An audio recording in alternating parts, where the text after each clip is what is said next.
Stacey Hyde, and I'm back for another episode of Better Financial Health in 15 Minutes or Less.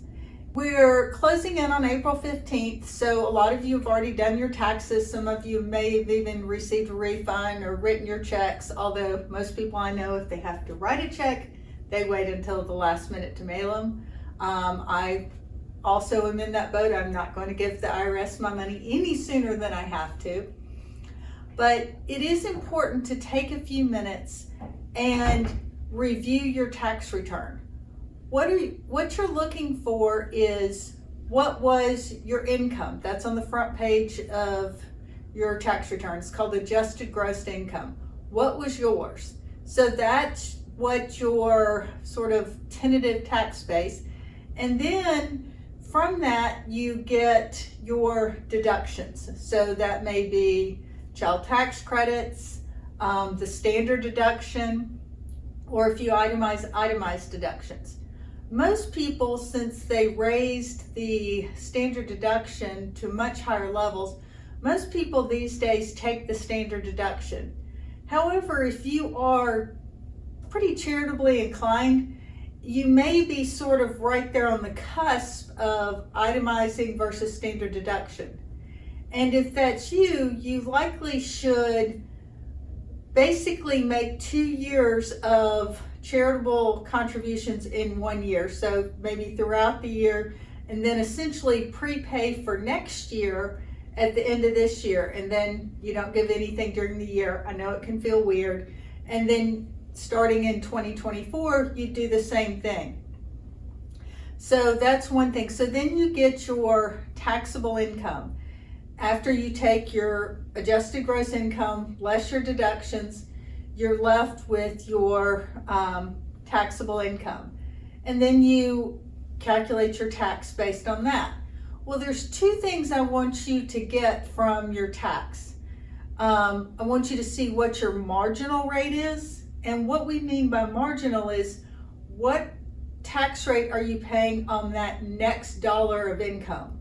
So you could be in the 12% bracket or the 22% bracket. And it is interesting to note that the biggest increase in tax rates under the current tax tables is going from 12 to 22%. Because after 22%, it jumps up, but it jumps to 24%, not a big increase.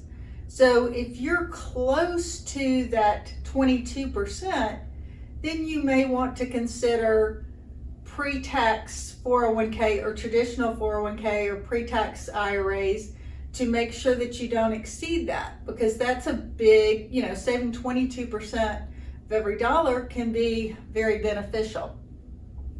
So that's one thing you want to look at. And then you want to look at, before you just kind of have your head explode that your taxes are so high, calculate your average tax rate. So that is the taxes that you owe divided by your total income. And so what you're trying to figure out is, what is my average tax burden? It's not unusual to see people with a 22% marginal rate, but a 10% average rate. So that's something you want to just kind of figure out, because that shows you how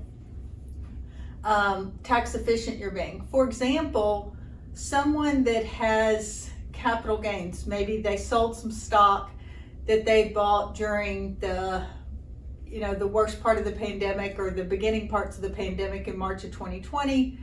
They held them a year, they sold them, and that's long-term capital gains. Well, if you're in the 12% or lower tax bracket, then your capital gains rate is 0. So that's really going to impact what your average tax rate is in that situation. So it's important to kind of get that, understand it. The other thing that you can look at, this is something that we did with my daughter and her husband this weekend, is we did their taxes, but then we said, okay, here's the number, but what if my daughter's a graduate student, so she has to pay income taxes, both state, because she doesn't live in Tennessee, Arkansas income taxes and federal income taxes, but the university doesn't withhold anything out of her pay.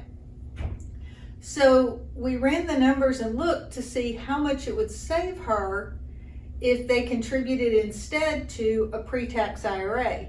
And it was a pretty good number. So it was like a 25%, they say 25 cents on every dollar. And they had some money sitting in savings that they had sort of earmarked for long-term savings. So they contributed that to an IRA and reduced their taxes due by quite a bit, particularly in their case to the state of Arkansas. So there are certain things you can do there. And then if you say you're a college student working and you don't earn a whole lot, but you may actually qualify or be able to participate in a plan through your work, and you make a Roth IRA, Roth 401k contribution, well, there's a thing called the Saver's Tax Credit that you are going to get some money back on your taxes by saving for retirement. How cool is that? So there's little things you can do. So I would encourage you to look at your tax return, try to see where, how much you paid, your average rate, your marginal rate, and if there are any things you can do during 2022 to minimize those numbers going forward.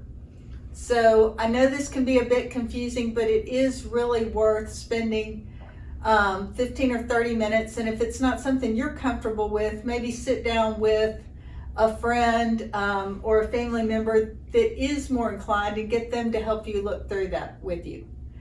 That's all for today. Thank you for tuning in to another episode of Better Financial Health in 15 Minutes or Less. This is Stacey Hyde.